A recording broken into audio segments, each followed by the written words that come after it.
喺論壇正式開始之前咧，有幾個提示俾大家嘅。咁啊，第一就係好似我哋頭先所講啦，你哋入嚟嘅時候咧，會有一張提問嘅紙嘅。咁麻煩咧，大家將自己有嘅提問咧，就寫上去張紙嗰度。咁亦都可以揀呢一陣係由自己親自提問，或者係由主持人幫你讀出嘅。咁啊，填好咗之後咧，可以試一試二。咁我哋嘅工作人員咧，應該可以幫你收翻個提問紙。咁一陣咧，會由會長、主席幫大家咧去抽出你哋嘅提問，問兩位嘅候選人嘅嚇。咁另外咧就係請大家攞部手機出嚟，校到去靜音嘅模式。咁而大家都見到啦，我哋後面咧就係有一啲嘅拍攝團隊啦。今日咧全程嘅選舉論壇咧都會係做咗一個拍攝嘅。咁啊稍後咧係會上載到去工程會嘅 YouTube channel 同埋係官方嘅網站。咁所以亦都提大家啦。咁啊今日嘅過程裏面咧，希望大家就唔好做任何嘅直播，喺自己嘅平台嗰度做任何嘅直播，或者上載你哋嘅即係今晚嘅內容上去。我哋稍後就會分享到去自己嘅官方網站嗰度嘅。咁而一陣論壇開始咗之後咧，亦都見到大家各自嘅團隊都有啲啦啦隊啦。咁啊，希望大家咧唔好嗌口號啦，又或者係即係高舉你哋嘅一啲嘅打氣嘅物品啦，咁樣咁以免咧係遮擋到個鏡頭嘅。咁啊，多謝大家配合啦。咁啊，正式歡迎大家出席由工程會主辦嘅2025年立法會選舉工程界功能界別嘅選舉論壇。我係戴祖儀，今晚嘅主持人。咁啊，首先咧喺開始之前，我哋見到今晚咁多業界喺度啦，咁我哋會邀請一啲代表上台去合照先嘅。先邀請工程會主席袁柏良教授，工程師。咁跟住我哋邀請咧今晚嘅兩位候選人，分別係1號嘅候選人霍偉棟，2號嘅候選人卜國明。好，主席同候選人兩位嘅候選人合照一張先啦。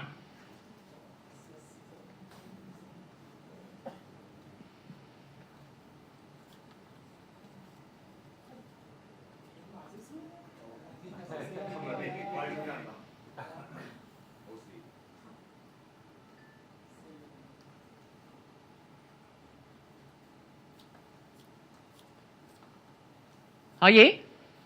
好，我哋仲有一張合照嘅3位請留步嚇。跟住咧，我哋邀請埋其他工程會嘅成員咧去上前合照。係其他嘅成員請上前合照啦。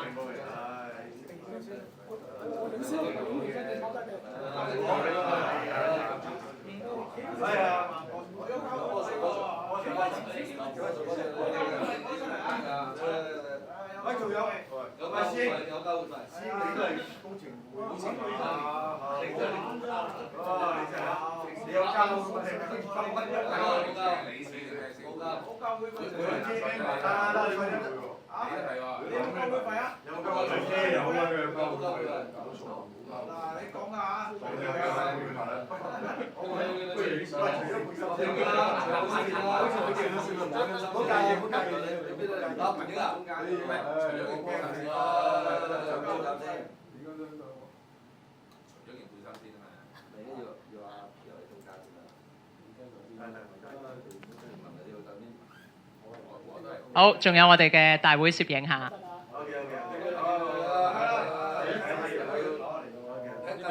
好，大家睇睇大會攝影。哦，好。好，請望中間，大會攝影。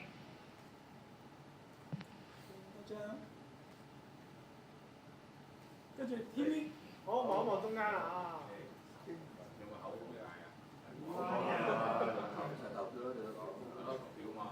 好，我哋講好嘛，12月7號齊投票，1、2、3。12月7號齊投票。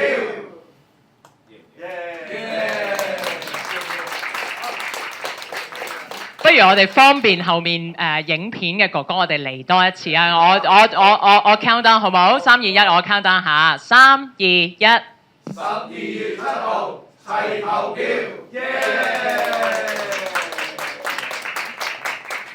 好，攝影哥哥已經俾咗個手指公大家啦。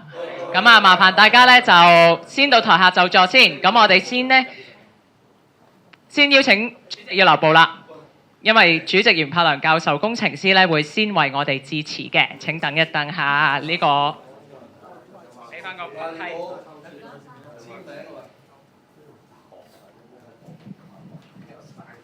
OK， 出啲，邊個可以呢個位嗰啲？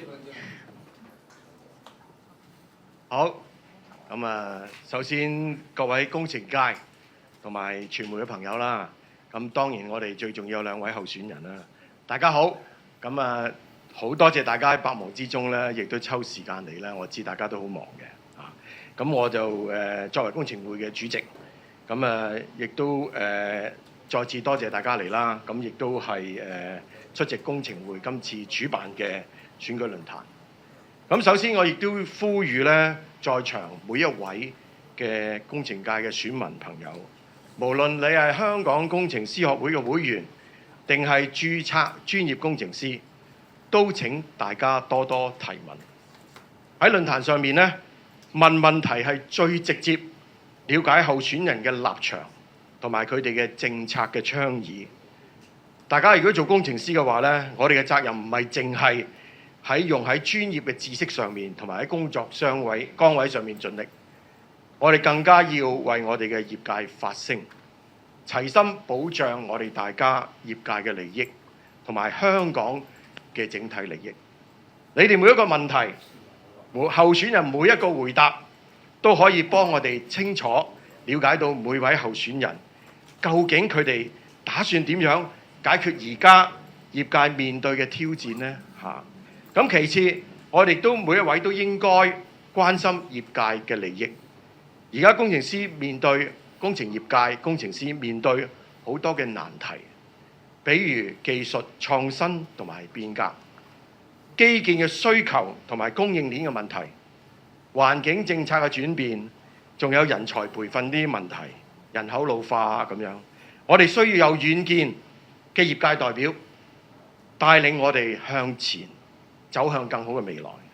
咁大家細心聽下佢兩位嘅想法，再諗下佢提倡嘅政策對我哋長遠有咩影響。最後我再呼籲大家，千祈要喺12月7號出嚟嘅投票。你嘅仲要嘢講3次啊！你嘅每一票都係好有力量嘅，咁佢亦都會決定我哋嘅未來，即係我哋業界嘅發展嘅方向。咁等我哋一齊努力，選出真正代表業界利益，又肯落力推動業界發展嘅候選人。多謝各位。唔該晒主席。咁咧，希望大家咧響應主席嘅呼籲，如果有提問嘅話咧，就盡快係交俾我哋嘅工作人員，咁佢哋會代你哋收集咗，咁啊一陣就會問兩位嘅候選人㗎啦。咁而家咧，我哋亦都有請兩位嘅候選人咧到講台上面就位啦。好，1號候選人同埋2號嘅候選人都請你哋去到講台前面就位啦。咁因為咧，我哋會正式進入去第一個環節，咁兩位嘅候選人呢，各自會有5分鐘時間介紹佢哋嘅政綱。咁發言時間完結咗之後呢，係會有響聲，候選人就要即時終止發言㗎啦。即使係有剩嘅時間呢，都係唔可以係撥入去累積到去其他嘅部分嗰度繼續發言㗎。喺呢個部分，我哋會先有請1號嘅候選人，你會有5分鐘嘅時間發表你嘅政綱。請開始。OK 各位朋友大家好，我係1號霍偉棟，我而家現職咧係香港大學工程學院嘅副院長。咁我過去咧亦都喺工程師學會啦擔任過電子分部嘅主席啦，亦都做過 council member 同埋呢個 executive。咁喺唔同崗位咧都做過，亦都喺YMC Young Member Committee 嗰度咧都做過委員。咁我亦都係喺政府咧唔同嘅公職咧都做過一啲公務嘅，譬如包括有城規會啦、交諮會啦、屋宇上訴委員會啦，亦都有而家幫緊創科局做一個創科基金嘅評審委員會啦，以至亦都 EMSD 亦都做過嗰個 Amusement Park 個評嘅 appeal board 啊咁嘅 member 咁等等啊。咁所以咧，其實咧，我對政府咧喺唔同嘅範圍唔同嘅部門啦，以至佢個職能咧嘅工作咧都有涉獵嘅，亦都服務過。而我自己教育背景咧，除咗係本科係 Triple E 電機電子本科畢業之後咧，我亦都喺港大咧亦都讀咗個工業工程亦都之後讀個環境管理嘅碩士，都有喺劍橋大學讀咗個工商管理嘅碩士，跟住再喺中國人民大學咧讀咗個 PhD 咁唔係話俾你聽咩晒 call 晒啲學歷其實比我更多嘅學歷嘅人都有但係咧，我想擺即係而家我哋今時今日咧，需要一個多方面全才好多唔同嘅discipline 都亦涉獵個知識嘅議員都希望可以咧聯繫唔同嘅知識擺埋一齊咁我個競選政綱包括咧，我首先我哋做大學工程嘅餅咁如果有留意咧，我即係喺不同嘅場合都喺香港，我有36屆喺香港唔片區都要開發唔同嘅工程大大小小嘅項目。除咗話重中之重，當然係北都啦。北都啦，其實喺城規會服務嘅時候咧，10年前已經講緊㗎啦。嗰陣時我分審批，咁但係到而家咧都只聞樓梯響，好多即係具體嘅工程咧都仲喺設計階段等審批嘅階段，都審批咗一段時間啦。所以其中一樣嘢我哋需要拆牆鬆綁，希望咧可以咧更快推出呢啲大型嘅工程等我哋啲成個業界咧有一個即係睇得到嘅將來係有好大嘅工程喺前面。同時間咧亦都要推動一啲細型嘅工程。林林總總，而且工程咧係希望可以咧推動到，譬如我哋旅遊業啦，當中我其實倡議過北都可能都起一個旅遊觀光塔就讓我哋多啲我哋下一代爸爸帶個細路去睇下將來北都每年去睇住佢個轉變咁呢啲其中嘅例子咧就可以一個細規模嘅項目咧好似澳門咁樣又帶動到旅遊帶動到更多經濟嘅效益。咁而且咧亦都咧可以亦都我哋北都咧會好多大興土木嘅，其中一個倡議咧就係要做一個本地生產嘅 MIC 廠，將好多而家 MIC 啦，發展局都話喺內地生產，喺香港做，當然成本會平咗，但係某程度上咧，我哋好多工程從業員嘅工作咧都不易。咁呢樣嘢咧，其實我覺得咧，香港唔係冇土地北都佢種好多大土地。啱啱上個禮拜宣布嗰個新田嘅創科園其中有個地方咧就係策略留白，咁我都同孫東局長寧漢雄局長都 message 佢哋話：喂，我哋不如就趁呢個機會喺將呢個 MIC 做一個高端嘅，用機械人嘅，用一啲新型嘅建築方法將個廠拉翻落嚟。第一樣嘢可以即叫即炒喺旁邊做好個木模組，就即刻諗起佢，慳翻好多運輸成本，碳足跡都可以減少。另一方面咧，最重要就係可以將呢個工種同埋高科技咧擺翻去本地去發展。咁亦都係吸引到年青人入行咁呢樣嘢咧，其實就相得益彰嘅。更重要就係可以有人才嘅培訓咁我哋喺每一個階梯由學徒到本科以至碩士都要可以提供一啲與時並進嘅課程，亦都需要政府咧去到提供資源咧，去讓我哋啲年輕工程師咧個負擔都唔使咁大咁希望咧可以咧從中將我哋整個餅做大佢將嗰啲項目咧亦都拆細佢都唔係淨係大財團先可以競投到細財團以至一啲海外嘅投資者細規模嘅個體戶都可以參與我哋香港嘅一個工程嘅發展將林林總總嘅項目咧做得多，咁我哋咧自然咧人人都可以受惠。咁你希望咧大家支持1號霍偉棟，多謝各位。好，時間到。咁2號嘅候選人咧，你都會有5分鐘嘅時間嘅。請開始。各位E1董事會員，各位工程界嘅朋友，我係卜國明，前香港工程師學會嘅會長，前土木工程處嘅處長。我係一個擁有40年經驗、土生土長嘅工程師。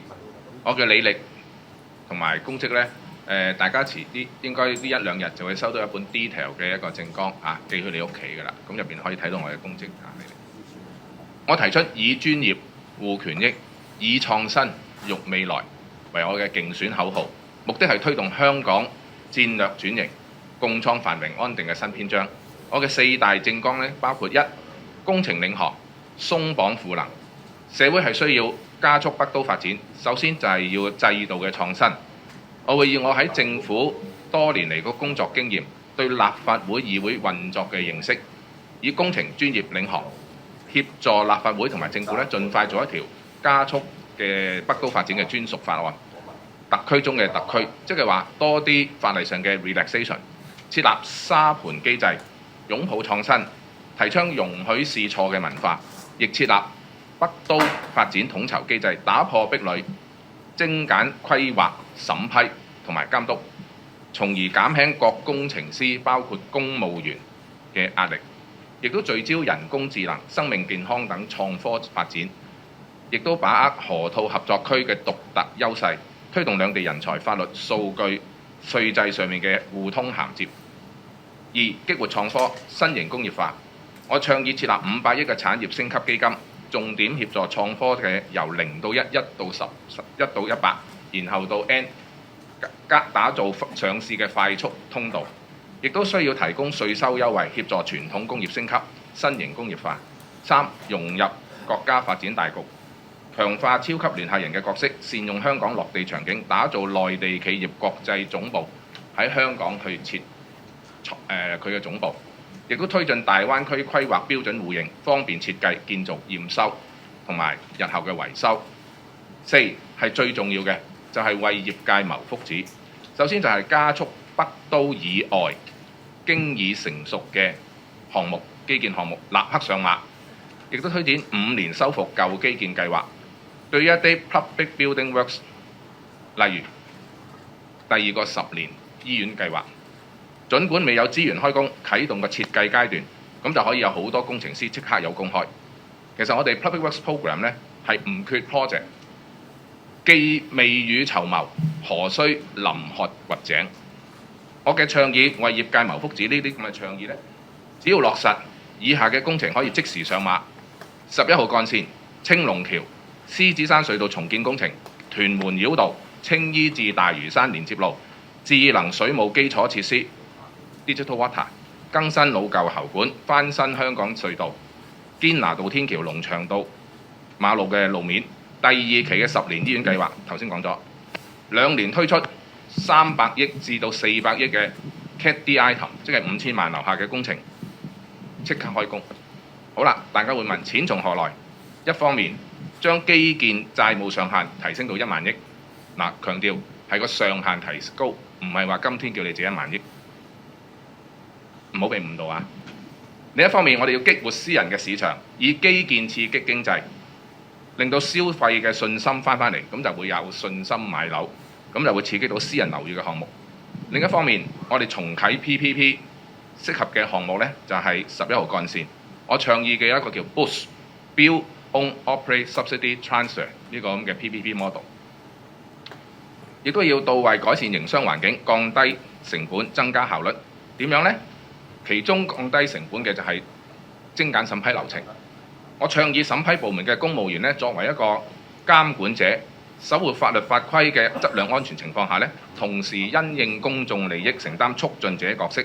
只要一視同仁，以專業、科學、客觀、不偏不倚咁樣去進行審批，唔需要驚去飲咖啡。因為我成日都做緊呢樣嘢，我10幾年都做緊呢樣嘢。亦都倡議審批以不多於2次為目標，而整個社會呢，亦都要擁抱創新，容許試錯文化 （try and error）。最後，強化本地人才公務員培訓，同教育局研究優化教育體系，檢討大學收生標準，吸引中3學生分科嘅時候選讀物理 M1、M2， 培育高質接班人。請支持我卜國明，多謝大家。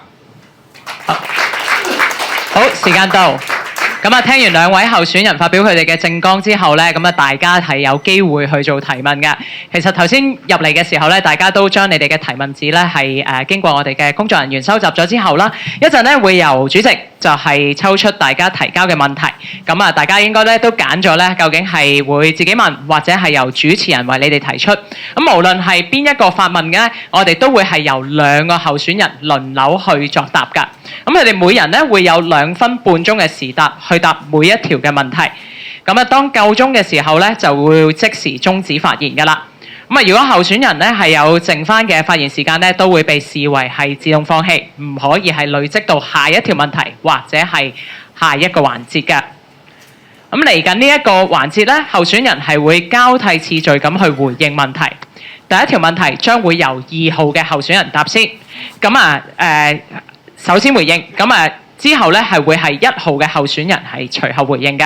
咁而第二條問題咧就會由1號嘅候選人答先。之後咧就到2號，如此類推。咁而家咧，我哋先由主席抽出第一條嘅問題嚇，幫我哋。好均真啊！好啊。係2分鐘得。2分半鐘。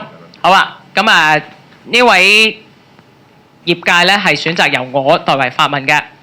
咁啊，請問咧有乜嘢具體嘅措施能夠咧有效挽留本地年輕嘅工程師咧？特別係點樣改善佢哋嘅工作環境同埋晉升前景咧？咁啊，兩位候選人咧都會有2分半鐘嘅時間去答呢一條問題㗎。先請2號嘅候選人，你有2分半鐘時間，請開始。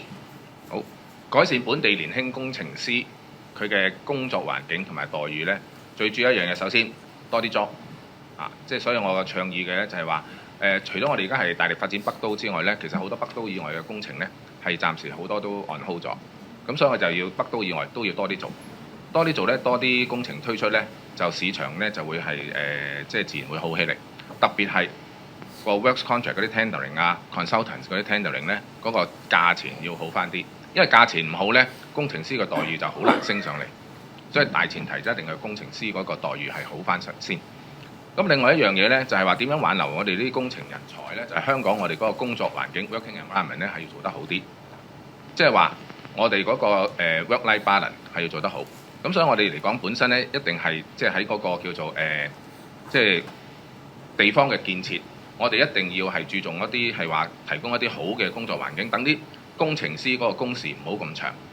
我自己咧就喺工程師學會做會長嗰陣時咧，就係做咗一樣嘢咧，就係令到嗰個叫做 procurement policy 咧係有個 review， 特別喺 consultancy 嗰度咧係點樣可以令到佢哋嗰個即係標唔好搶得咁低，就係玩一個叫越位陷阱，即係話嗰個標價大家都知啦，係 technical 同 fee 兩個計分，咁個 fee 咧越低咧，就通常個 fee score 就越高嘅。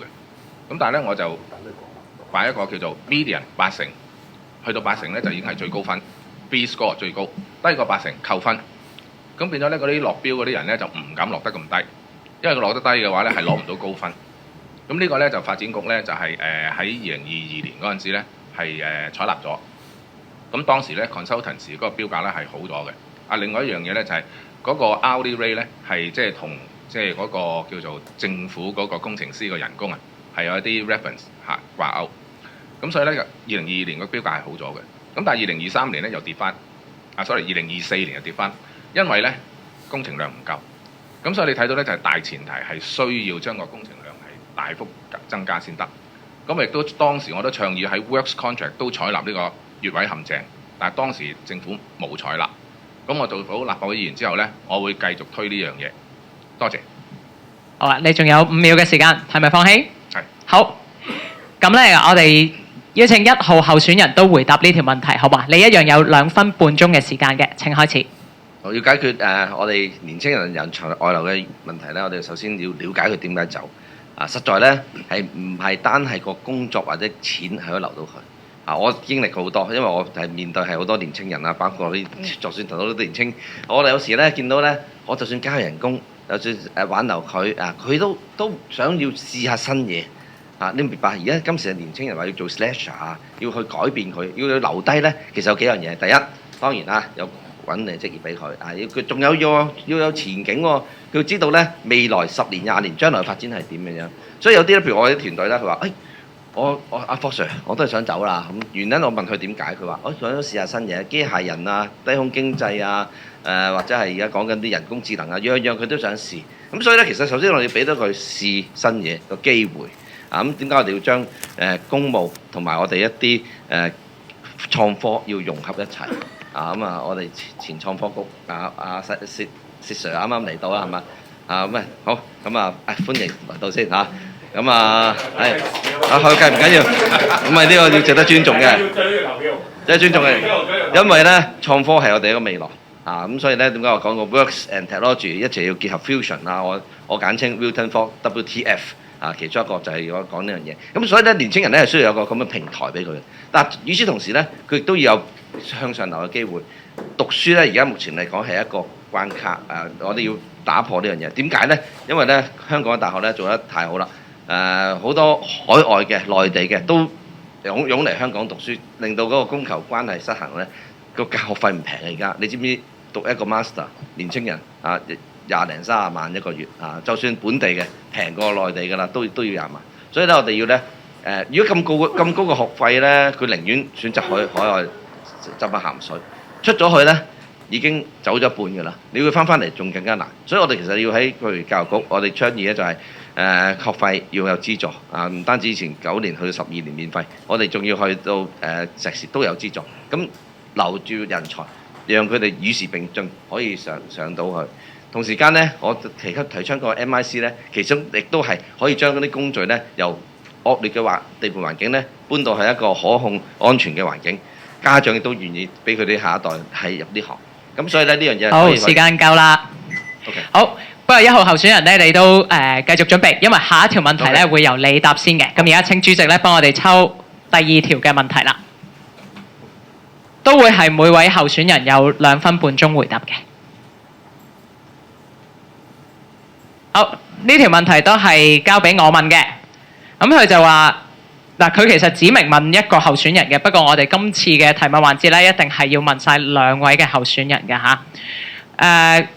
佢就係問咧，大家做工程師學會會長嘅時候咧，提名2個唔係喺工程界貢獻嘅高官入去呢一個 honorary fellow。請問你如果成為議員之後咧，點樣避免官民勾結？嗱，我諗咧題目咧係有啲指向性，咁不過咧即係大家可能睇下點樣去發揮你哋嘅小宇宙去回答呢條問題啦。先由1號嘅候選人，你有2分半鐘嘅時間，好嘛？請開始。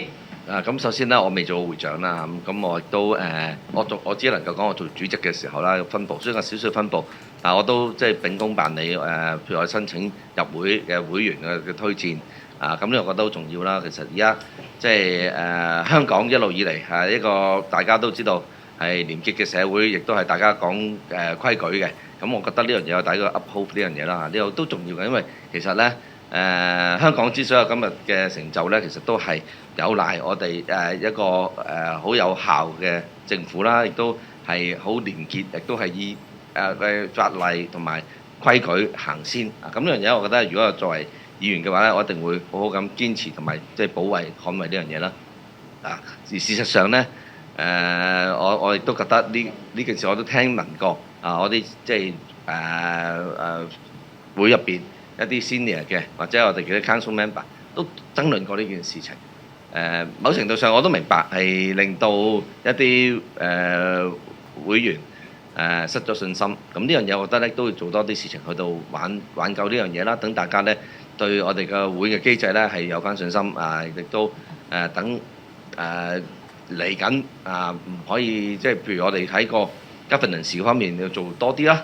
呢個 governance 咧，我相信唔係淨係即係講一個學會嘅，再高一層次喺政府喺立法會又好，我哋都要咧令到市民大眾對整個社會有信心。我以今次選舉為例啦，其實我自己個好高興㗎，真真正正咧唔係欽點㗎，係真係俾市民大眾有一個選擇所以點解我都走出嚟因為咧其實當我知道盧議員咧佢唔再角逐連任嘅時候咧，我身邊好多朋友都話：咦，喂，Wilton 可以係時候諗一諗喎。咁我真係細心諗一諗呢樣嘢。我過去喺工程界、喺創科界做咗好多工作，咁係時候咧，希望可以將啲工作咧推出嚟。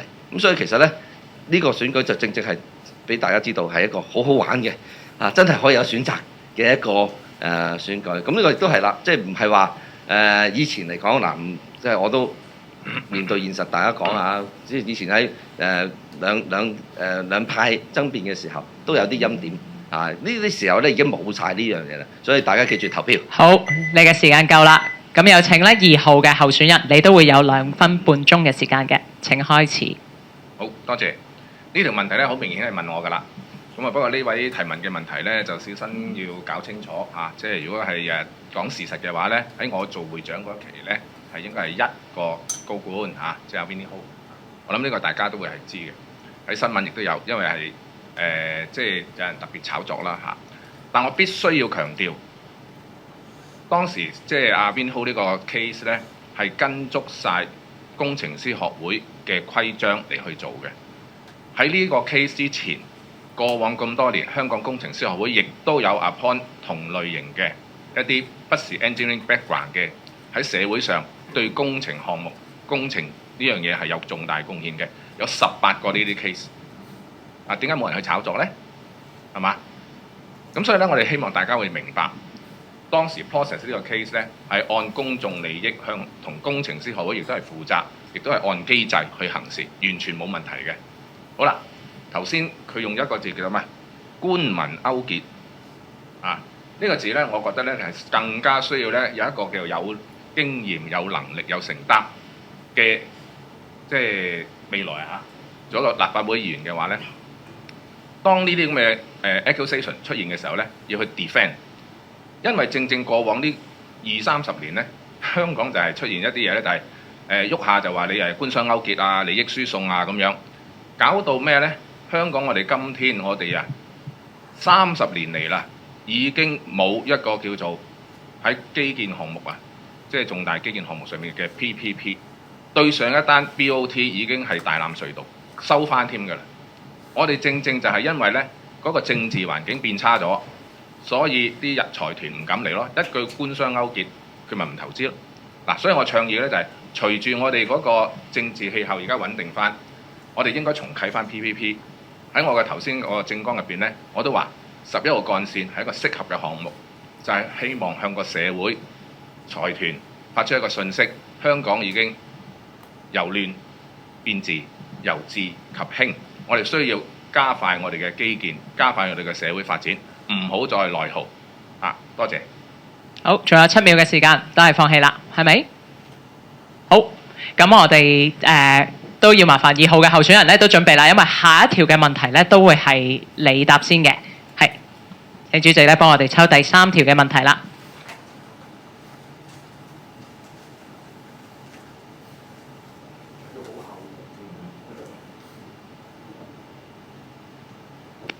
好，第3條嘅問題咧都係由我代問嘅。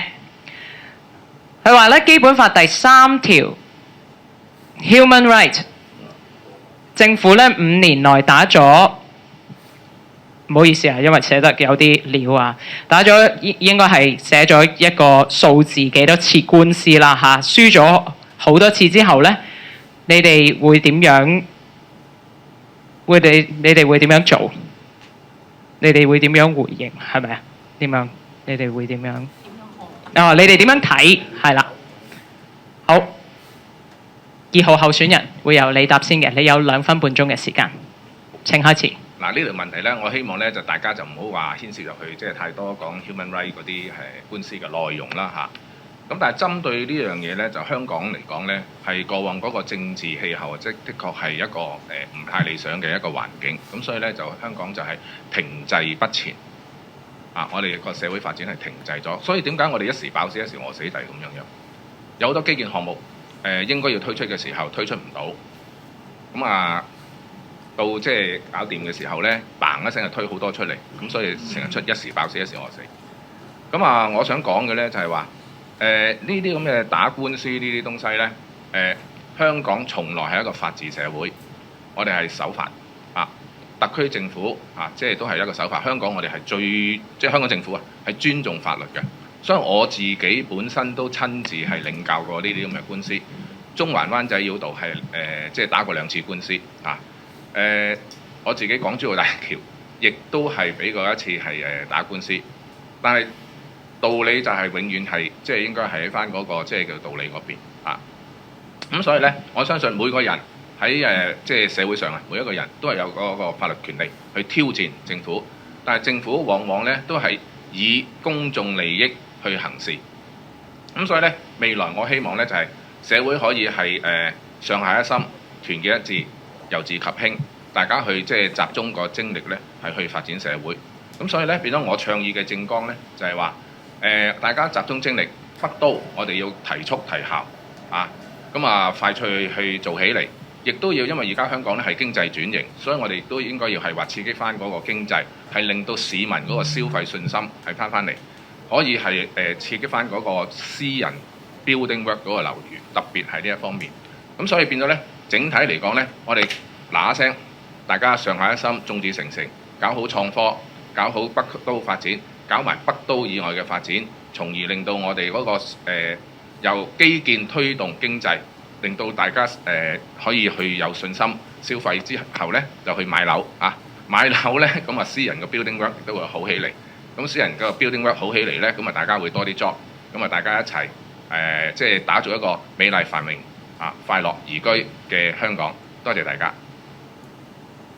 好，時間到。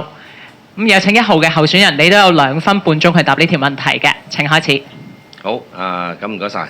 我終於咧都領教過咧嗰啲朋友同我講政府高官咧好識答問題問呢條問題咧可以點都可以兜到佢講嘅嘢嘅。咁呢個咧福生真係喺你身上我都學到嘢咁我講翻呢條問題個問題話咩問嗰個human right 同埋打官司政府上訴呢個我翻返去正題先啦，我唔兜咁遠首先呢樣嘢咧，大家知香港係法治之都好重要呢樣嘢，我哋要 uphold 成個法律。亦都雖然有大家以前見過好多唔少話司法覆核阻住個地球轉啦，我哋會用呢個形容為明明嗰單嘢即係道理喺政府或者我哋係要發展，但係咧又環評又好咩都好呢樣嗰樣就司法覆核阻咗某程度上呢段時間嘅，但係我哋都仍然要俾佢去宣泄或者係上訴呢樣嘢其實係就係嗰啲人權咯。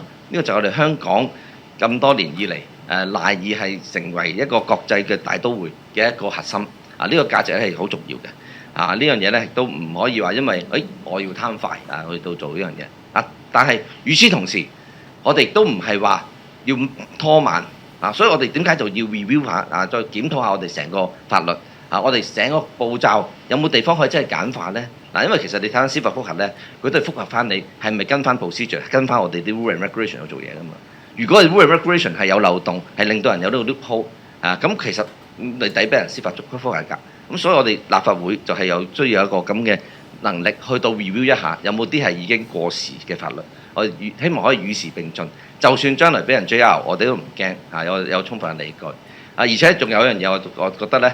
呢條問題嘅我唔知佢個relate to 邊樣嘢啦。我覺得今年啱啱去年個立法會咧有個好重要嘅議決咧政府都引以為榮嘅就係呢個同志平權呢樣嘢竟然立法會唔係橡皮圖章話 say no 我即使你高院話要有同權，我哋都 say no 咁其實呢樣嘢咧反映咩咧？其實政府即係呢個立法會咧係要有獨立思考，唔係真係話阿爺或者政府話乜我哋就話 yes say yes。要有咁嘅吉士，我以前咧喺城規會嘅時候咧，真係反對個政府某樣嘢係獨立即係佢未經招標就去做呢樣嘢。咁呢個我有咁嘅經驗，我係都唔係一個。好，時間到啦。咁下一題問題係由1號候選人你答先嘅。咁你準備啦，我哋請主席再幫我哋抽第4條問題啦。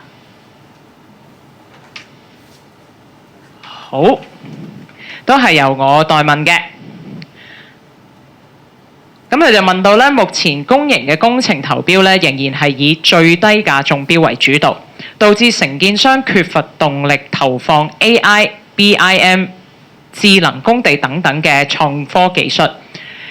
咁建造嘅效率咧，落後新加坡同埋深圳10至到15年。你認為咧，應該提供邊一啲嘅具體誘因，促使業界自願加大創科投入同埋提升整體質素同埋競爭力呢？1號候選人，你有2分半鐘，請開始。咁首先咧，我想同發問個朋友咧就講聲，其實咧都唔啱得晒條題目，因為而家政府咧都唔係淨係價低淨係得㗎啦，佢分2個標，有technical score 同埋 financial score 啦。咁大家可能做呢行都知㗎啦，分2個信封添有班專業工程師或者技術人員睇下你個技術得唔得，然然之後先再比較嘅，有條 formula 去計嘅。咁啊，我喺我啲學科入邊咧，我都有教啲同學點計呢條數添。咁咧我舉個實在啲例子，譬如有個 case，有間承建商揾我大學去到一齊合作，因為佢話咩咧？因為中意我哋嗰啲科技有人工智能，因為可以幫佢加分。咁好高興喎！我哋中咗啦，係咪啊？佢幫到佢中咗呢個項目出嚟，咁所以證明咧，其實咧而家呢個世代咧，真係要兩樣都有嘅。你要落地嘅能力，亦都要有高嘅科技，兩個結合咧就天下無敵啦。咁所以咧呢度咧喺個審批標書嘅時候，個計分制度好重要啊。一般嚟講都係話55啊、64啊，講個分數嘅分別啦，73啊等等。其實以往嚟講咧，喺好大部分係重視嗰個價錢，咁而家我哋咧就更多咧係傾向於嗰個 technical score 會增加啦。我覺得咧咁樣係更加公平，亦都可以咧確保咧我哋啲標書咧唔會太低價。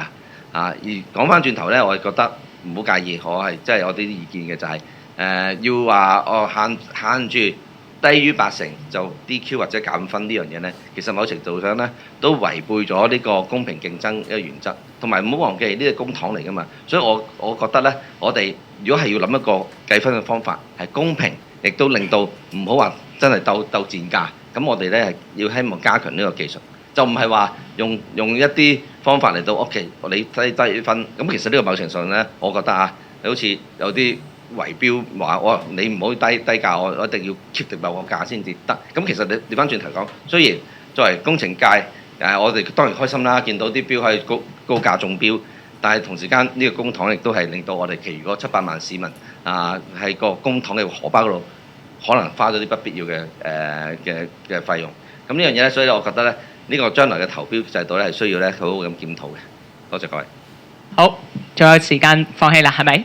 好，咁我哋請2號嘅候選人，你都有2分半鐘嘅時間去答呢條問題㗎。請開始。係，即係首先都係要即係 clarify 啦。香港政府個 procurement policy 咧，從來都唔係價低者得嚇，都係2個 envelope，有陣時係叫3個 envelope 嘅 system 嚇。咁頭先我都講咗，即係話我自己做政府嗰陣時咧，都好多時都係呢一樣嘢，就係話喂，大家唔好落標搶得咁低啦，咁樣攞翻個合理標價。咁正咧就好多 contractor、consultant 都同我講，阿福 Sir，我都想落個合理標價嘅，不過我落個合理標價咧，我就唔中標咯咁樣，因為咧就係個市場唔夠 job 嘅時候咧，大家都會係搶低，咁即係話咧普遍嘅成個水平都係降低咗。咁所以大前提咧都係需要即係個 market 夠 job 先。咁頭先我所講啦，就係話我2022年5月咧係做咗個報告俾政府。當時就話係提供呢個 median， 即係呢個越位陷阱呢樣嘢。其實個 median 呢，大家都唔知喺邊度噶嘛，即係落標嗰陣時，只需要嗰個投標機制係一個叫公開即係大家都可以嚟落標嘅。咁我哋就大家都去落，咁我都唔知你嗰係落幾多，咁於是乎我都唔知個 median 喺邊度，我都唔知個 median 嘅80喺邊度，點會係話叫做圍標呢？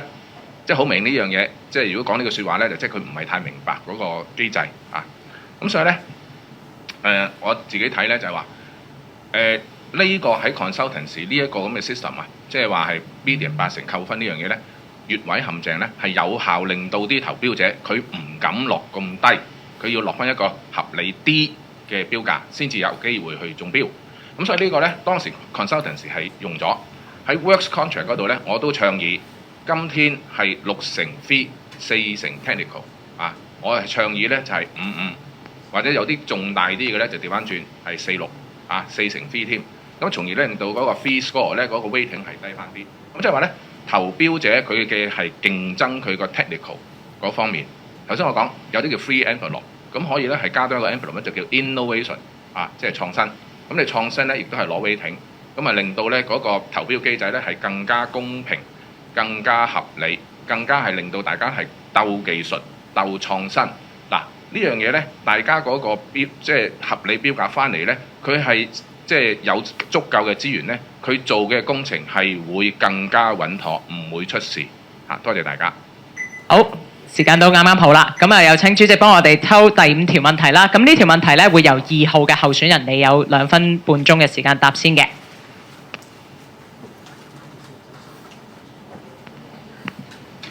好。終於有人想自己發問啦。咁咧就係4號嘅出席者，係助選團嚟嘅。兩位候選人好。需唔需要俾翻你？經過連日嘅 forum 或者辯論啦，我哋都聽到可能雙方嘅候選人都覺得而家工程界嘅其中一個核心問題就係工程量不足。咁啊，Dr. Fok 候選人咧，佢就提出就係36計就區區都有嘅基建啦，譬如呢、個第4條海底隧道，咁但係就需要呢個保護維港條例嘅 feasibility studies 啦。咁亦都譬如北都嘅觀光塔，亦都需要可能一啲嘅規劃或者嘅一啲嘅 assessment。咁而不過明工程師咧，佢就覺得其實而家個問題症結係在於，其實我哋嘅 project 已經喺 pipeline 入邊，但係我哋個審批時間過長，未能夠即場上馬。不過明工程師提出嘅 example， 譬如1號幹線啦，同埋有呢個嘅重建隧道。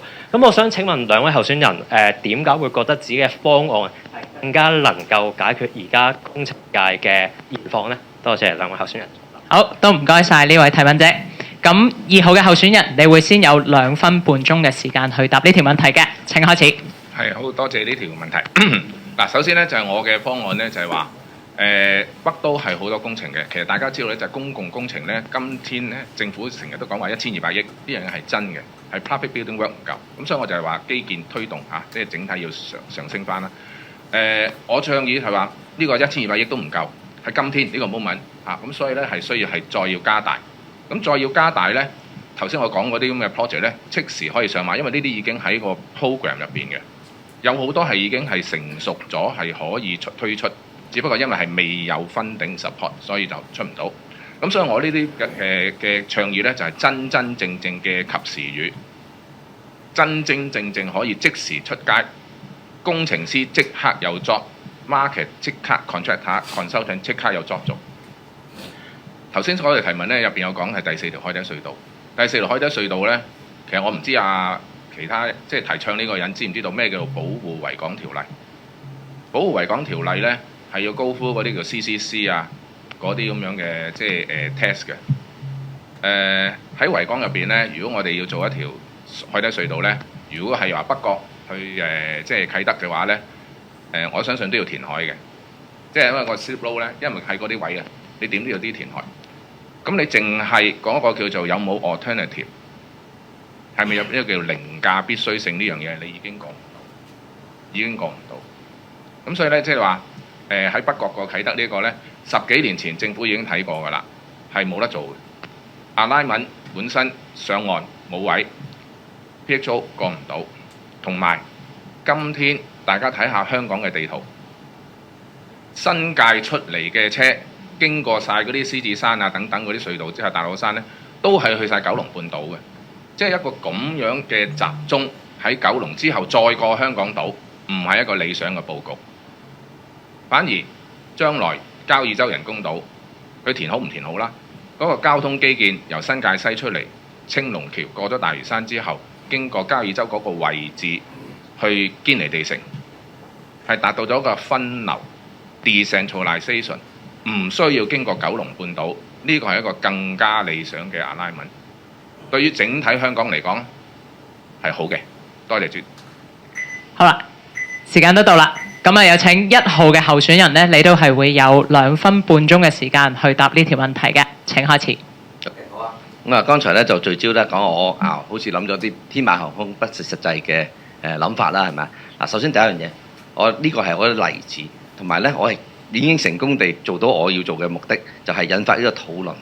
其實當然啦，你要咁多顧問公司政府嘅官員去到做 review， 我3兩日冇可能做到好 detail 嘅設計嘅。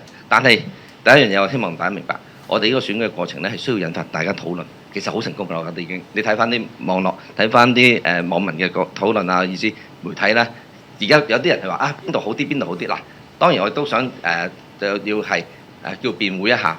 其實我諗呢樣嘢咧，亦都唔係冇基礎嘅。首先，我亦都深明保護海港條例，倒堆泥落水維港都唔俾嘅而家嚇。咁但係咧，譬如我哋做中環灣仔呢度啦，咁嗰度亦都已經做咗部分填海、臨時填海，跟住要 restore 翻佢啦。呢個我知嘅。同埋你剛才講嗰個去由堅尼地城去大嶼山，再經東上屯門，呢叫第4條海底隧道，我亦都知嘅。嗰陣時做交諮會嘅時候，都同阿陳美寶局長咧，當時係處長啦，就提過呢樣事情。佢亦都話俾我聽呢條路，但係你冇忘記，如果做呢度咧，其實本身喺堅尼地城都已經係預咗要有部分嘅填海先至可以做到呢條路上到岸嘅。你睇堅尼地城嘅呢個打卡位咧係冇位上岸㗎。咁其實咧，既然我冇錯，10幾年前係保護海港條例唔得，但係以前唔得唔代表將來得嘛。咁我 that's why 要立法咯，需要改法咯。呢個嘢以前嘅金剛圈，我哋需要有個有吉士嘅議員去到將佢解咒，等我哋咧可以填海。合理地填海，我唔係話要填。有啲人話：哇，咁點得啊？滿咗咪變咗維多利亞河咁又唔係咁講咁我哋要合理咁啲嘢。所以咧，其實咧，正呢件事件就已經足以反映出一般政府嘅思想咧，係仍然停留住10年前嗰個你俾法律嚟限制住。我覺得將來我哋需要咧大刀闊斧去有敢於去到改變將來海港條例係咪真係牢不可破咧？郊野公園條例係咪度無得可破呢？如果係咁咧，我相信咧香港嘅未來咧就真係咁掣肘住嘅。咁所以咧，其實呢樣嘢咧，你講翻轉頭，我哋我提咗好多呢啲咩觀光塔嗰啲就咁冇時間啦，不過一陣間有機會答呢個問題。好啊，時間都到啦。咁啊，1號候選人都準備啦。下一條問題咧係會由你答先嘅。咁啊，頭先大會咧都計咗時，咁啊會喺而家開始，我哋會問多2條嘅問題嚇。咁啊，請主席幫我哋抽尾二嘅呢一條問題啦。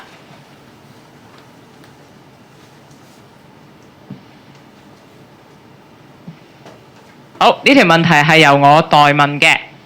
BIM 喺香港推動多年，兩位嘅候選人點樣評價呢個成效呢？你哋點樣推動香港進一步推動 BIM 同埋建築數字化呢？1號候選人，你有2分鐘嘅時間答呢條，2分半鐘嘅時間答呢條問題。請開始。OK， 咁嗱，呢個咧係一個非常好嘅一個技術嚟嘅。咁因為咧，即係 Building Information Management 咧就可以將以前咧喺紙上面畫嘅圖則咧全部數字化。咁亦都咧可以第一聯網唔使限於咧以前嗰啲紙張傳嚟傳去。另外咧亦都可以咧cooperative work 你做水嘅、做電嘅、做消防嘅或者你做建築結構嘅，全部可以自己喺個唔同 layer 嗰度做完之後咧，大家碰埋一齊確保咧唔會有時有啲你真係咧去到現場發現咧條消防喉同呢條燈喉撞埋一齊，冇咗個3D 立體咧，有啲係睇唔到嘅。咁如果做咗呢個，尤其是講 digital twins 咧，咁亦都係可以咧將我哋成間個建築咧除咗數字化之外咧，亦都可以模擬翻成個情況。譬如你可以電腦控制佢啲風火水電亦都可以咧配合一啲人工智能嘅控制等等。呢啲全部咧都係將整體成個樓宇嗰個價值咧提高嘅。呢個亦都正正咧我倡議嘅，我哋而家唔係再做即係紮鐵水泥，我哋係要將成個建築係提高佢嗰個價值咁從而我哋先可以叫 justify 到我哋啲人工啊嘛，係咪？如果下下都同其他啲地方去比拼鬥低價錢，咁呢個係唔係將來可取之處咯？而且咧呢個 BIM 咧，其實而家你再發展到咧係再配合一啲新型嘅技術譬如包括人工智能啦、低空經濟啦、呢個數字化嘅digital twins 同埋 IoT 等等呢啲其實全部都係新興行業嚟㗎。回翻我最初講話點樣吸引啲年青人咧，其實佢就 looking for 呢啲嘢你睇下咧，我哋今年香港大學收生係收到咧係 top 4喺成間大學係僅次於醫學院我成日話我哋 make engineering great again 我哋好榮幸㗎。以前咧工程科呢啲細路都係水泡科，而家唔係啦，已經第二個新興嘅神科，就係因為有呢啲嘢。佢而且咁多年嚟講玩開呢啲 STEM 嘅活動咧，佢真係引到佢哋玩，而且有好多成功嘅例子點樣人工智能外邊幾個後生仔整檔嘢就可以變咗億萬富豪有人上Unicorn 上市，就係我哋下一代就係 looking for 呢啲嘢，所以咧創新融合科技融合公務係我哋將來嘅大趨勢。多謝各位。好，時間到。跟住我哋有請2號候選人都答呢一條問題，你都係會有2分半鐘嘅時間嘅。請開始。係，好多謝呢條問題咁咧就BIM 咧喺香港咧即係都推行多年咁香港咧喺 BIM 呢樣嘢我嘅評論咧係即係比較慢啊，即係的確係慢。咁啊喺即係世界上有好多其他嘅經濟體咧，佢哋用 BIM 係用得係advance 好多，即係前好多。咁啊，香港都喺過往呢幾年咧就急起直追。咁咧就喺即係 BIM 嗰度用途咧，就政府都係大力推動嘅。咁啊，即係我自己都親身體驗過咧，就其實喺 architectural work 即係或者係building works 嚟講咧，BIM 嗰個用途咧係即係全面好多。因為 building work 的確係多啲，佢嗰個喺即係 avoid conflict 啊，即係 identify 嗰啲嘢嚇。即係佢嗰個成個流程入邊咧，由設計去到施工啊，去到即係最嬲尾係叫做有一個記錄啊 record 啊，去到handover 之後咧，就係嗰個 maintenance asset and management 係都有幫助。即係所有嘢咧都可以用個電腦化咗，即係數據化咗之後咧，拿住個 iPad 咧就已經可以睇到晒。咁呢啲咧，的確係喺 building work 嗰度咧，亦都係好大幫助嘅。咁啊喺 civil engineering works 嚟講咧，就比較上係即係緩慢咗啲，因為可能大家即係咁個 nature 係有啲唔同。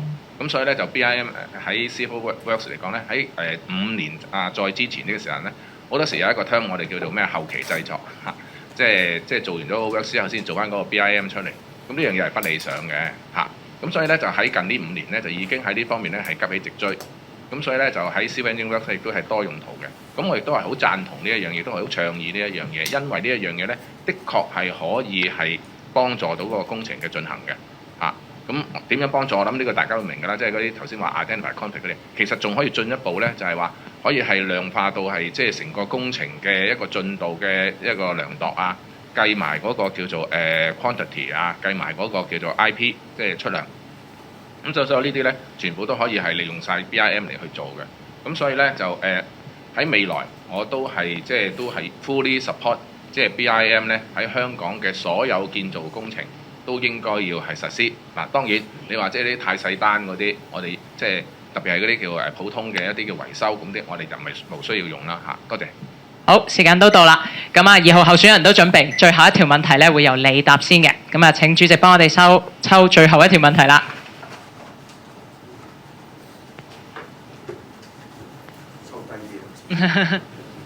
好，最後一條問題都係由我代表讀出嘅。咁佢就提到咧，你認為香港政府喺2026至27年嘅年度嘅財政預算案喺工程界方面應該點樣重點聚焦邊3大範疇，並且優先增加資源嘅投放呢？2號候選人，你先有2分半鐘嘅時間回答，請開始。佢講得好 specific， 要3大範疇啊嘛。咁啊，即係嗱，我諗即係我希望啦嚇，即係喺2026年，即係嗰個財政預算案咧，就應該係會有個好消息嚇。咁啊，即係今年2025年咧嗰個即係股票都幾好嚇。咁啊，印花稅嗰個稅收應該都可觀。咁我希望佢係盈餘啦，因為好似唔知上個星期咧新聞都有話預測今年係會有盈餘嘅。咁所以咧喺我嘅政綱入邊咧，我都係會倡議阿財爺咧係即係抌多啲錢落去嗰個基建嗰度啊。咁啊，北都固然係一個啦，另外一個咧就係北都以外嘅工程都要大力推出。呢個我頭先有講到啦嚇。當呢個做到嘅話咧，好多工程立刻可以上馬啊。第3類咧就係一啲叫做舊基建。我哋老舊基建咧，的確係需要係即係翻新維修嘅。即係香港係一個國際城市啊！我哋即係應該係嗰個我哋嘅市容啊係好啲嘅。咁所以咧，即係啲老舊啲嘅基建咧，係需要去即係一個叫深層次嘅翻修。即係我頭先有講到就話獅子山隧道喺我自己做助理處長嗰陣時咧，提出2017年提出應該係成熟上馬，但係今天因為又係未有錢嘅問題啊，咁所以咧呢一類都要做。咁啊我哋譬如話喺個市容嚟講咧，我哋成日都係俾人話我哋咩路見不平嚇，爆喉處處。咁即係呢方面咧，即係話亦都係需要做㗎啦。咁我都知道咧，政府咧係有呢啲咁嘅技術，係可以咧就係即係做一啲叫做譬如話香港仔隧道啊、堅拿道天橋啊、龍翔道啊呢啲咧，將個石屎面都係刨咗佢啊，然之後換翻係一啲叫高強度啲嘅他油啊。咁呢樣嘢咧係有呢個技術喺度，不過就缺錢。咁所以呢啲咧就亦都希望係阿財爺咧可以喺呢方面咧係抌多啲錢落嚟。咁阿財爺抌多啲錢落嚟呢，當然就好似頭先講就話，大家就話，喂，阿財爺如果係即係都係冇咁多錢嘅話呢，佢點樣去做到呢樣嘢呢？我係倡議佢放膽去發債，發多啲債，因為香港嗰個今天個5000億呢個上限㗎嚇，佔我哋 GDP 都係20零個%，新加坡係175%，美國、日本超過晒呢啲，所以我哋唔需要擔心呢樣嘢。好，時間到，咁啊請1號嘅候選人，你都會有2分半鐘嘅時間去答頭先呢條問題嘅。請開始。OK， 好啦，咁如果講3大範疇啦，咁我亦都會平均將我哋啲資源咧，可以分開3大個 discipline 包括咩咧？嗱，即係土木工程啊、師傅啊、起樓啊、築橋起樓呢方面係其中一個大範疇啦。唔好忘記喎，我哋譬如工程師學會又好，我哋個ERB 都好，我哋係好多啲，我哋唔係將所有啲就係擺晒落一個籃入邊。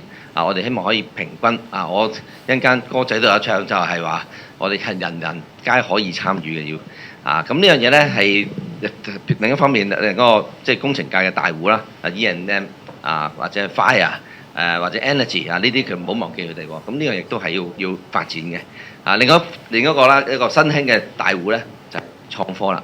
譬如我哋 IT division 啦，我哋亦都有啲嘅 automation control 呢啲啦。咁其實呢啲咧其實都係牽涉到咧係整個行業要人人都可以參與，大家個餅咧都可以分到。就唔係話就係起條橋做啲隧道維修呢啲，其實都個分配咧，其實如果係咁咧，我諗做電機嗰啲又唔肯過噶啦，或者唔肯過個議員啦。咁呢樣嘢我點樣分配咧？譬如舉個例，而家做能源而家講緊譬如電動車或者甚至乎講氫能呢啲，其實我哋都去擺啲資源去發展嘅要。咁其實我哋譬如舉例可以鼓勵請啲氫能嘅車站啦，咁等我哋可以準備好同埋擁抱將來氫能汽車嘅時代。其實而家都有㗎啦，城巴有氫能巴士，咁亦都有啲揾食車咧睇 looking into 呢樣嘢。咁另外創科更加係啦，創科我哋嘅資源咧亦都已經其實擺到啲創科度嘅。譬如有創科基金，阿 Sir 好清楚啦。亦都有譬如公營機構使用計劃，咁呢啲其實咧全部咧都可以咧將譬如大學科研嘅創科擺到去公共上邊，咁令到咧成個行業咧係個 discipline 都可以分一杯羹。咁譬如3大範疇咧，我就覺得就係即係傳統嘅基建即係做師傅嘅，但係起完師傅之後咧，我哋仲要有當然風火水電 E&M 嗰啲要有啦。另外更深一層次咧，就係將呢啲所有嘢咧智能化、高科技化，令到我哋成個產業都係提升，增加我哋效能。好，時間到。咁2位候選人咧都分別係答咗7條問題，多謝大家咧喺現場提供嘅一啲嘅提問啦，就都表達咗好多咧業界關心嘅問題啦，咁所以咧嚟緊咧我哋就會係有個總結嘅時間，每名嘅候選人咧會有3分鐘嘅時間做總結。咁呢一個環節咧會先由2號嘅候選人去做總結嘅。你有3分鐘嘅時間，請開始。好，各位工程界嘅朋友，我希望大家今日聽咗比拼過政綱之後呢，都識得佢哋點樣去選擇一個真正有多元經驗、能力、有承擔、做到實事嘅工程師去做呢一個代表工程界嘅立法會議員。嗱，我強調下，係要做一個做到嘢嘅立法會議員。我有 proven 嘅 track record， 對業界有充分嘅認識，對問題係了如指掌。我知道業界嘅痛點，對症下藥，我唔會空談。業界目前面對嘅主要呢係，雖然政府工程量係提升，但係私人嘅唔夠，生產成本高，審批時間長。而北都創科發展呢，亦都需要加強喺個政策方面嘅土壤培養同埋營商環境嘅改善。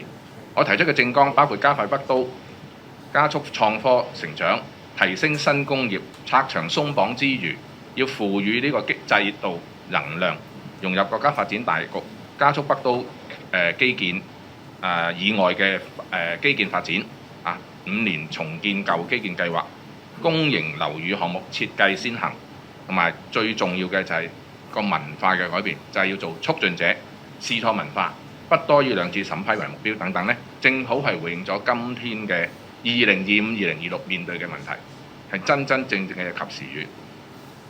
其實我哋喺我哋嘅 PLP program 嗰度咧係從來不缺 project 嘅。所以我提倡嘅業界謀福祉咧，嗰啲政策咧，如果落實咧，頭先我都講咗啦，有好多工程係可以即時上馬，特別係未來2年推出300億至400億嘅 CAPDI item，即係話5000萬樓下嘅工程。呢啲小型工程咧係會令到好多中小企業，即係話嗰啲 consulting contract 都可以有得做。我亦都要特別講咧，就係話提升工程師嗰個專業形象地位。我承諾我會做好。以專業護權益，以創新育未來。喺立法會嗰度嘅平台嗰度咧，向社會、傳媒、議會嘅同事講好我哋99.9% 好嘅工程故事。對於會發生嗰啲0.01% 嘅一啲 defect，佢係意外中嘅意外啊，還是係一啲人係偷雞解説好，以一個有承擔、有能力、有經驗嘅工程師同社會去講好咗呢一樣嘢，等大家清楚明白。老鼠屎就要罰佢，意外中嘅意外，我哋大家要 accommodate，呢個世界係唔會有零風險嘅，唔好就好似以前咁樣加強監管再加強監管嘅話呢，我哋嘅成本係會係越嚟越高，只會越嚟越高。咁所以呢，即係其實我本來呢想講係最近個蒸餾水嘅，不過唔講啦嚇。咁請大家記住喺12月7號記得去投票支持卜國明，共同打造一個繁榮宜居、美麗快樂嘅香港。多謝。好，時間都啱啱好啦。咁1號候選人你都會有3分鐘嘅時間做總結嘅嚇。咁請開始。好啦，咁剛才講過嘅 point 咧，我唔再重複啦。咁喺啱啱呢屆立法會盧議員呢，喺佢告別嘅時候呢，就吹咗一首用些時風吹咗順流逆流。咁呢，我就將佢憑歌寄意下，希望可以薪火相傳，填出咗我對香港未來嘅願景。我而家唱俾大家聽。今天我下了決心參加這選戰，將可以為你發聲走到最前。每一個大會及每一個動議都可以推香港往前走。香港到盡快振興經濟嘅年頭，只需要願意創新改變，不用愁更多嘅大發展。就要加快撥款，人人都可以參與。過去的老方法逐漸變舊，今天新方法讓我走。善用科技可給你更好保護，工商不可以成日有。興建鐵路與建築區都要有。將可帶動有更多消費需求，每一個撥款做更多嘅成就，未來想供個個都有。好嗱，咁呢度呢，其實就唱出我剛才講啲政綱㗎啦。亦都希望唱出嚟呢係第一見大家聽咗咁耐都有啲悶啦，係咪可能希望醒一醒神。另外一方面呢，就係其實希望俾你知道，我係一個好創意嘅人嚟嘅。我呢首歌係自己作嘅。咁咧自己，我其實期待咧可以有機會咧一齊唱下，同埋阿老 Sir 喺度吹不管點都好，我哋咧完成咗呢個選舉嘅時候，要喺大家可賀佢唱一唱，好嘛？嗱，同埋咧有樣嘢，我都趁呢個機會講啦。譬如我喺入邊講啦，要好多舊嘅方法係即係要創新舊嘅方法，呢啲講到口都臭咗，咁講叫做。咁所以咧，我哋其實咧要創新。點創新咧？其中一樣嘢我就係有一 point 未講，我希望趁呢個機會講埋佢，就係譬如北都嘅發展。好多人問點樣拆牆鬆綁呢句口號式好容易講係咪啊？拆牆鬆綁。我以前城規會服務嘅期間咧就話：哇！你呢度土地嘅改變咧真係慘啊！逐個部門警務處消防水務處渠務處，個個都要審批，一個排一個好彩嘅話就一齊嚟咁，但係咧。就變咗咧，係規劃署係等緊啲部門嘅意見去到作佢嘅審批。我有個建議嘅就係話，譬如嚟講點樣可以剛才講嗰個話北都個旅遊觀光塔當年我知啦，如果你要揾城規會審批有排搞。而家有個叫北都辦嘅嘛，北都辦事處，我哋叫乜都辦，所有部門派個代表喺度，特首監住喺度推動呢樣嘢由嗰個部門。好，時間夠啦。OK，唔該晒1號候選人。咁咧2位候選人咧今日嘅時間咧都用夠啦。咁嚟緊咧我哋會都有一個總結嘅環節，但係咧就係由我哋工程會嘅主席袁柏良教授工程師做總結嘅。咁有請2位候選人啦，可能手儀玉步去到台下坐一坐先。嗱，咁啊，有請主席。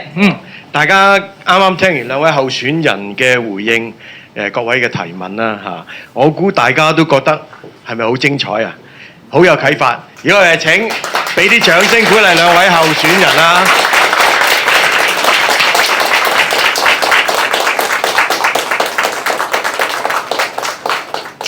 今晚呢個論壇呢，唔單止係等大家聽下兩位候選人個講嘢啦，同埋政綱咧，候選人呢亦都可以透過呢個機會呢，多啲了解我哋業界最關心嘅嘢。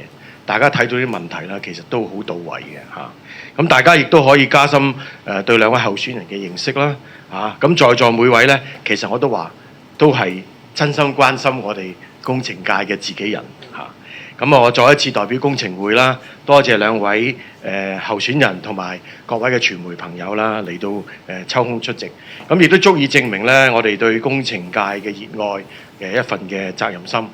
咁啊講真，今晚見到大家全程都好專心，亦都候選人嘅回應咧，亦都絕無冷場嚇，各色其色，咁啊充分表現出咧對業界嘅關注，真係好令人鼓舞。